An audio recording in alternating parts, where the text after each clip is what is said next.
Hello guys, in this video, explain ko naman sa inyo and ituturo ko kung paano gamitin yung mga skills ni Sansi and kung ano yung mga combos na nakita ko sa kanya na pwede nyong magamit.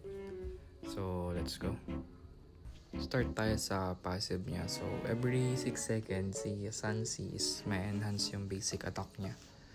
And mag-lifesteal siya based sa half na damage nung na-deal mo dun sa kalaban. Plus 3% pa nung lost health niya. And every time na mag-take siya ng damage sa kalaban or tumama yung mga skills niya is makaka-gain siya ng 1 stack. And every stack is equivalent to 48 physical defense. So medyo tanky to si Sansi and hanggang 10 yung stacks na pwede mong maipon sa kanya. So 48 times 10, 480 physical defense yung pwede mong matanggap pag full stacks ka.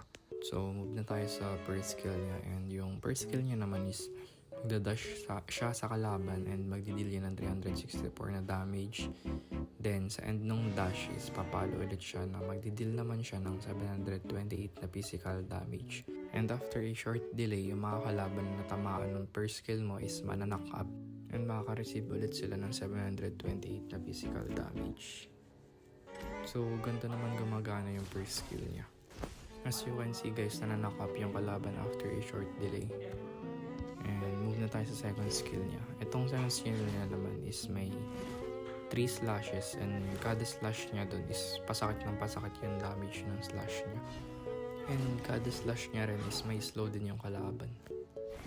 Yun lang naman yung nagagawa ng second skill niya. And huwag niyo kalimutan na every time nagagamit siya ng skill sa kalaban is nakaka-gain siya ng stack.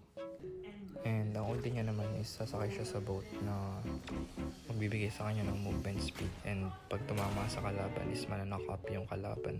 Ang maganda dito sa ulti niya is pwede ka magsakay ng kakampi mo rin sa ulti mo, and napakabilis ng cooldown ng ulti niya, so madali ka lang makaka-rotate gamit yung ulti niya. Ito naman yung combo na ginagamit ko sa kanya. So 3, 1, 2, 2, 2 basic attack and boom. Yun lang sa ngayon yung combo na ginagamit ko lagi sa kanya. So move na tayo sa clips kung paano siya, kung gaano siya ka-effective sa Clash Royale.